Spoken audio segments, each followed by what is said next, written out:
Pessoal, mais uma vez, bom dia. O nosso desafio aqui hoje é trazer uma reflexão do momento atual e também da necessidade de uma ferramenta que atenda ao fisco, ou atenda ao que a gente já está ouvindo falar há um tempo, o SPED. O SPED contábil e o SPED fiscal. E também o relacionamento daqueles que já estão atendendo o SPED e ao mesmo tempo tem que atender o SPED. Tem cliente que ligou e falou: nós já resolvemos isso aqui. O que está acontecendo? Agora estão me colocando mais uma vez essa situação do SPED. E aí a gente pensou em alguma coisa aqui para trazer e falar com vocês. Ou seja, falar alguma coisa aí em relação a ECD, ECF e EFD contribuições. EFD contribuições, SPED, EFD contribuições, muito confuso aí, gera uma certa dúvida com o quê? Com o próprio ECF, clientes que chegam e perguntam: já entreguei isso? Já foi? Não, você entregou o FD, contribuições. Lá o seu PIS, a sua COFINS, você fez e mandou. Falar um pouco aí da arrecadação, dos históricos, problemas e soluções. Pessoal, isso aqui é uma nuvem de palavras. Sopa de letrinhas. Sopa de letrinhas que você tem que fazer o quê? É comer ela quente e ao mesmo tempo devagar. Lá na empresa, antes da gente montar o histórico, né, e até o tempo, foi discutido assim: o que a gente vai fazer em relação ao tema que é muito vasto e ao mesmo tempo envolve outros conceitos. Por quê? A história não começou agora, a história vem lá de 2007 e muitas vezes lá de 93 e muitas vezes lá de 90 a 89. Só agora nós aqui estamos preparados para isso. E o que é isso? O SPED é uma novidade? Não é uma novidade. Ele é uma adequação à situação atual, que é o que a gente vai falar. E nessa nuvem de palavras, ou seja, essa sopa aqui, o que a gente fez? A gente pegou um tema, que é o tema do que nós vamos falar aqui hoje, e colocamos aonde? Colocamos num software onde ele pega tudo aquilo ali e forma uma nuvem para você dos principais fatos daquele tema e onde citam mais, onde as palavras são mais citadas. O que ele faz? Ele pega e vai aumentando para você. Então o que ele fez? Fiscal, FIM, ECF, PIS, COFINS, FCONT, SPED, ECD, contábil, bloco, IFRS, LALUR, E-Social. Olha o que ele foi buscar aqui, ó. INAMPS. Foi buscar aqui, ó, IAS. Foi buscar aqui RAIS, isentas, INPS. INPS. E hoje INSS. Então nós vamos tentar extrair daqui e chegar aí num acordo aí. Vamos ver. Pessoal, a lei, eu já disse, ela é lei. Nós temos uma legislação tributária. Há algum tempo se falava que o nosso país não tinha uma legislação tributária. Ele tinha uma política arrecadatória. E o que faltava era uma legislação tributária. Pelo contrário, o Brasil sempre teve uma legislação tributária. Podemos até se basear pelo quê? Ora, que nós temos a legislação tributária, temos todo a base, a estrutura, o que vem, o que gera, o que manda ao Poder Executivo aqui, ó, mandando, recebendo, tá vendo aqui? E olha lá na base. Então não tem como alegar, não tem, não é bem assim. Atos normativos, decretos, e vai subindo, lei ordinária, até chegar na Constituição. Muito bem.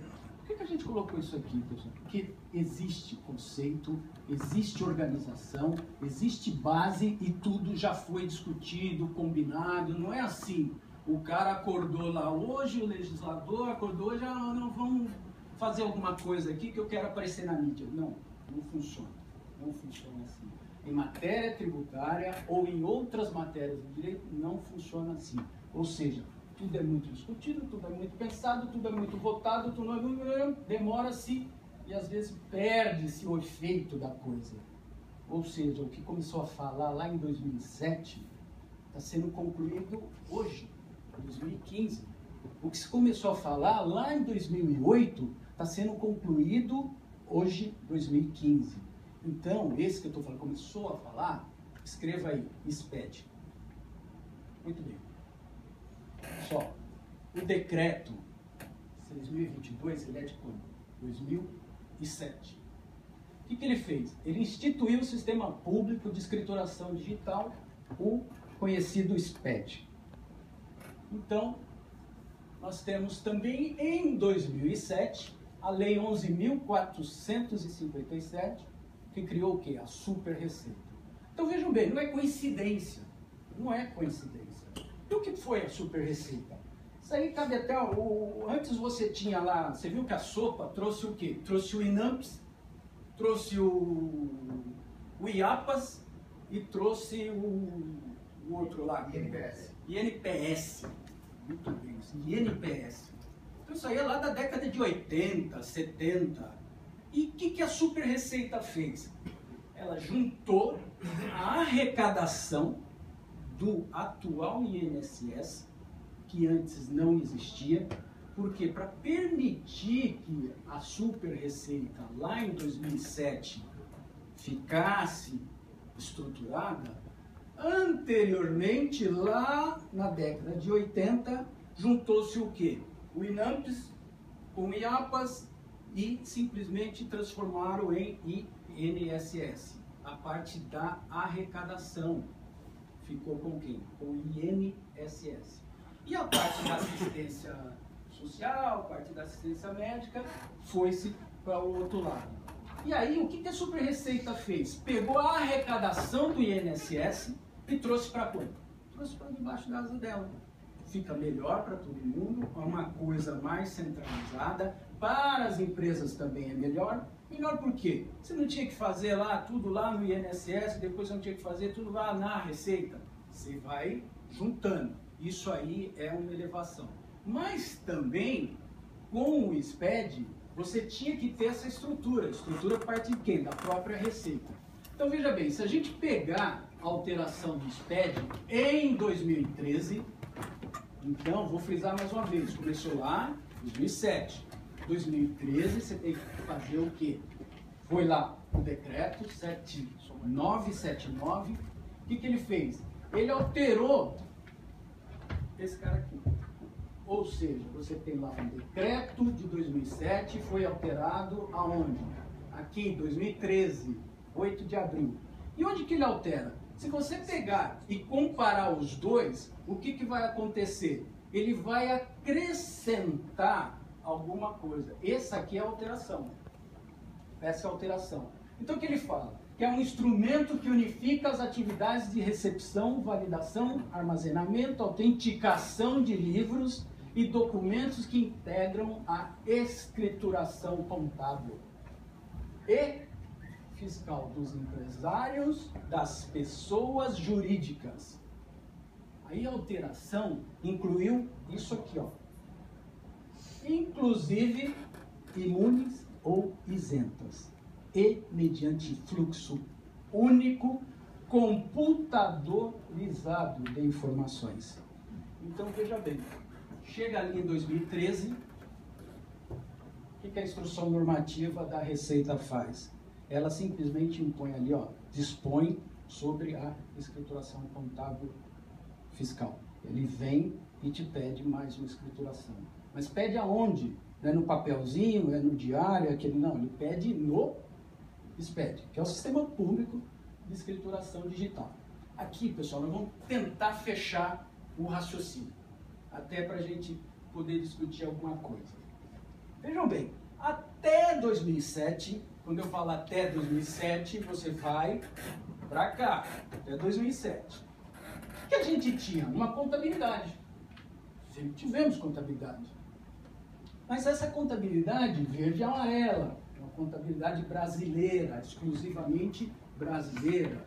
E a gente tinha o quê? Norteando as negociações entre o quê? Contabilidade e fisco. Nós tínhamos a lei das SAs. Quem aqui não passou num banco escolar e não ouviu falar da lei das SAs?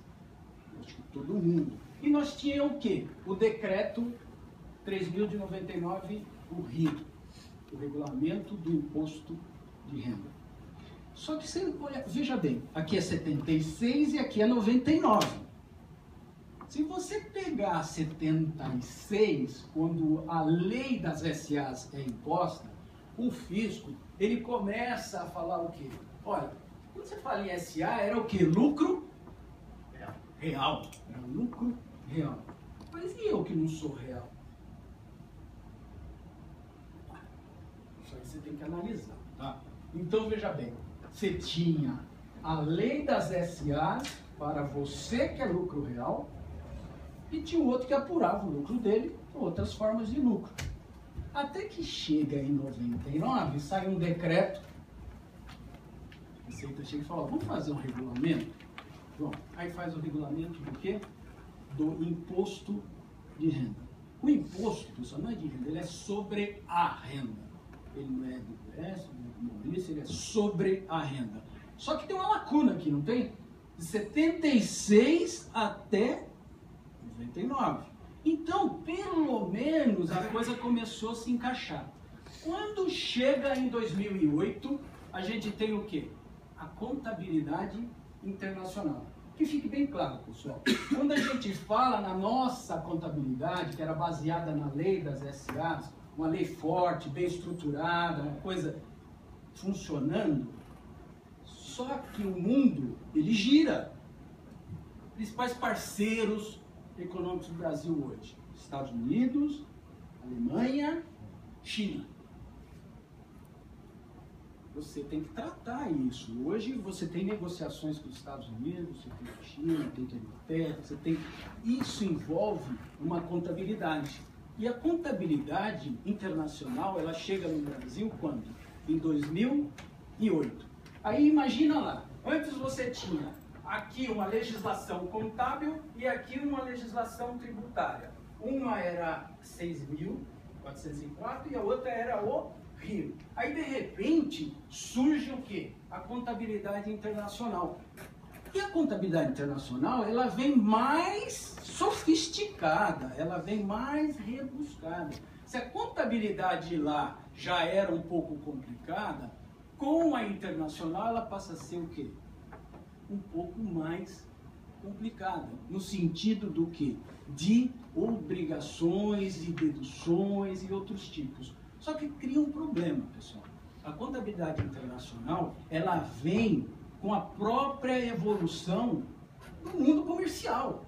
Não tem como um país ficar ainda lá numa lei de 76, sendo que o mundo já está tratando o quê? Todas as suas transações de que forma? Dentro da contabilidade internacional. O Brasil entrou para a contabilidade internacional.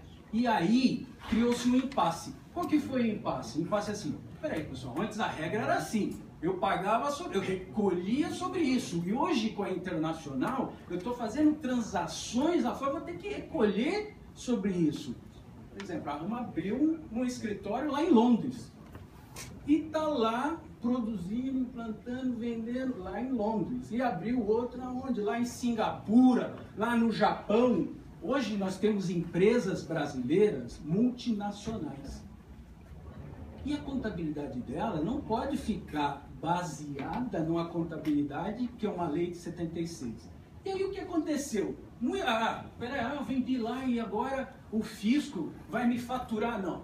As empresas chegaram a um acordo e falaram assim, olha, contabilidade internacional, evolução, eu abri minha filial lá fora, eu preciso, não, e ficou aquilo, não, oferece, não oferece, vai tributar, não vai tributar. O que o fisco fez? Ele pegou e falou assim, tudo bem pessoal, vamos fazer o seguinte aqui, certo? Vamos criar um regime de transição tributária, o tal do RTT, Lembra lá na sopa, lá, o RTT? O tal do regime de transição tributária. E o que é o regime de transição tributária? Simplesmente aquilo que você oferecia para a tributação e com a contabilidade internacional você ia ter que oferecer, ele falou assim, a contabilidade internacional não tem culpa, eu estou crescendo e eu vou ser punido por estar crescendo. Então o que ele fez? Ele falou assim, ó, faz o seguinte, faz aqui um livro, vamos no F-Conte e você exclui isso.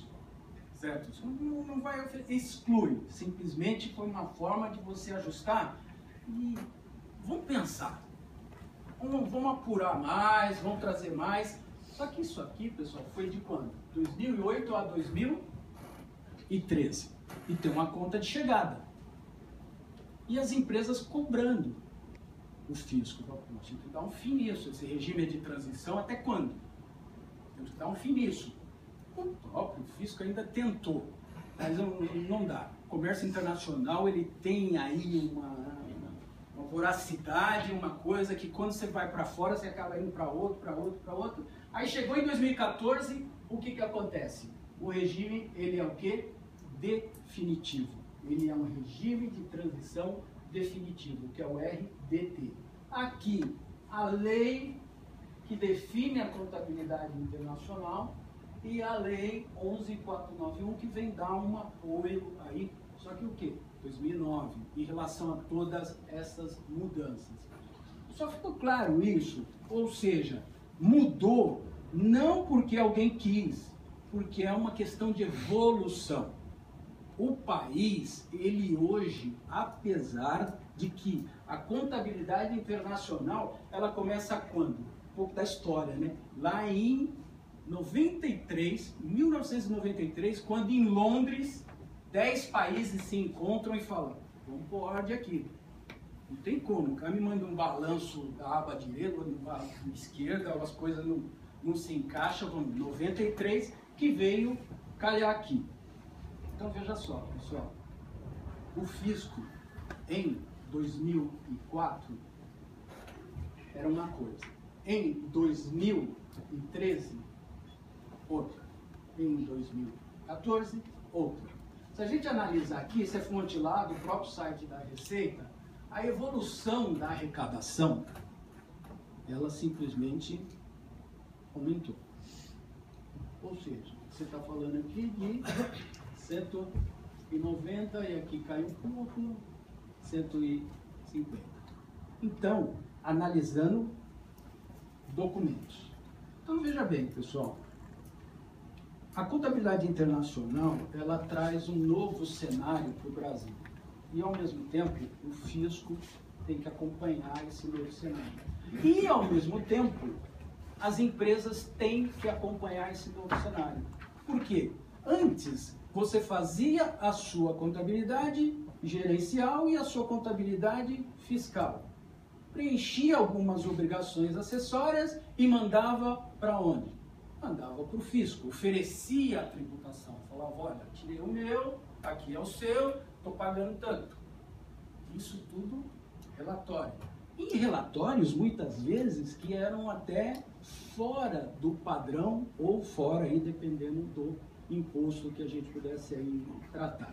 Especificamente, nós estamos diante de uma nova escrituração, que é o quê? A escrituração contábil digital e a escrituração contábil fiscal. Para quem já está no lucro real, já está nesse mundo.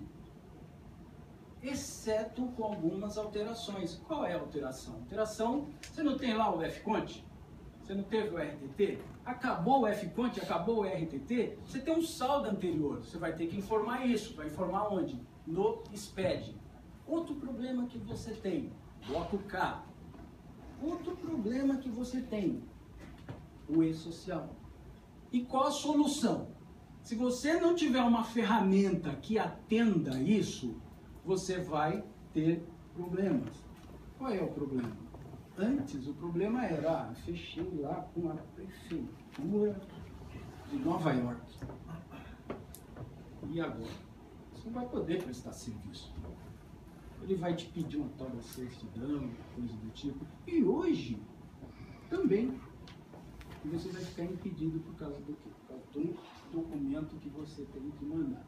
E aqui, a escrituração contábil e fiscal, que é nada mais que um complemento para esse pessoal do lucro real. Ou seja, ela traz algumas inovações e traz também essa transformação do RTT, lá do FConte, saldos que você tem que jogar aonde? Nessa escrituração, lá dentro do bloco, lá do SPED que você já tem, e ao mesmo tempo fazer o quê?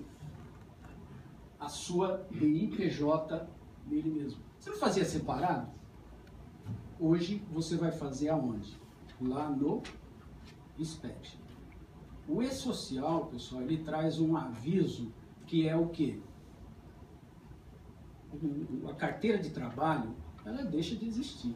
Fica tudo o quê? Como se fosse um cartão, assim. Isso aqui é o meu cartão. Espetou lá, traz todo o histórico do trabalhador e você acaba com essa surpresa que é o quê? O cara pagou, de repente vai para a fila e fala, agora eu quero o meu. Puxa, eu não sabia disso, o fisco, né? Eu não sabia disso. Hoje não, ele já sabe. E aqui, nada mais, nada menos que a atualidade atual. Uma nova contabilidade, uma nova forma de você apresentar, de você oferecer ao fisco aí a sua obrigação, que no caso é a sua obrigação fiscal, uma nova forma de você oferecer aí as famosas, né, obrigações acessórias e uma nova forma de conduta que é que você está dentro do mercado internacional. Deixa eu fazer uma perguntinha. Hoje em dia a gente entrega SPED contábil e SPED fiscal, né? E já tem milhões de SPEDs entregues. Eles já têm capacidade de processamento para cruzar os SPEDs? Por exemplo, vou te dar um exemplo. O SPED contábil, por exemplo, eu tenho lá os meus saldos contábeis, eu tenho uma conta de inventário no SPED contábil. E no meu SPED fiscal, eu tenho o registro de inventário do SPED fiscal. Teoricamente, ele poderia cruzar um SPED com o outro e ver se está coerente, se eu estou fazendo alguma coisa errada. Ele já está conseguindo cruzar os SPEDs que eu entrego e o SPED que eu entrego com os SPEDs dos meus clientes e fornecedores. Já estão com essa capacidade e já estão atuando já? O conceito da escrituração contábil digital, da escrituração contábil fiscal, é justamente favorecer o fisco nessa transação. Ou seja, se eu informei aqui, antes eu informava, comprei lá do Zé das Couves, 40 pé de couves e R$10. Aí o Zé das Couves informava lá, vendi para o Maurício 40 pé de couves a 1 milhão. Aí ficava lá. Hoje não. Hoje é realmente esse cruzamento. Mas onde que pega? Ou seja, onde que está o problema? Onde que está o problema? É justamente para você informar o fisco dentro do contábil lucro presumido. Lucro real já está informando. É você oferecer para ele o seu diário, o seu razão, o seu balancete, o seu balanço e a sua DRE. Ou seja, é a sua contabilidade. É o termo lá, tem um amigo nosso que fala Big Brother fiscal. E internacional. É um livro até e internacional. Roberto. Então, Big Brother fiscal. Você vê, hoje nós estamos vivendo, o Roberto em 2011, o fisco tentou fazer o quê? O ECD. O Roberto, ele é um especialista disso, ele já vem há algum tempo, é um que a gente segue, aquela coisa. Mas em 2011, o que o Roberto falou? Olha, ECD para lucro presumido, isso aí é especulação. Isso pode esquecer. Está aqui. Está aqui. Dia 30 desse mês, temos que entregar. Dia 30 desse mês, você, empresário, vai pegar o seu diário, o seu razão, o seu balancete, a sua DRE, seu balanço, vai dar para o fisco, eletronicamente. E o fiscal? Você vai pegar o que você já entrega, lucro real, e vai pegar a sua forma de apuração aí da CSLL, do IRPJ, aquilo que você jogava lá no LALUR, adição, exclusão, tudo aonde? No SPED. Fim da DIPJ e fim também do LALUR. Vai fazer tudo num bloco só, que favorece todo esse tipo de cruzamento. Deixa eu só completar sistemicamente, né, do que ele falou. os SPEDs já que estão vigentes, já, o SPED contábil, fiscal e contribuições, o Business One já tem, já está rodando, já tem vários clientes entregando. E o ECF, que o prazo agora, a primeira data para entregar é setembro, né? Último dia de setembro. Dia 30 de setembro, dia 30 agora de junho. As soluções, os add-ons fiscais estão também fazendo, então já vai ter entregas esse ano do ECF. Então, sistemicamente a gente está coberto aí no Business One. E complementando, pessoal, nós tivemos uma reunião semana passada com o escritório de contabilidade que trata muito com contabilidade internacional. Esse escritório se localiza ali na região da Avenida Paulista e a preocupação dele era assim, o que a gente percebeu no primeiro momento, ele queria algum profissional que cuidasse desse empresa, e chegamos ao ponto de falar, qual é o RP que você usa? Ele falou, então. Eu falei, olha, você precisa do RP, só isso.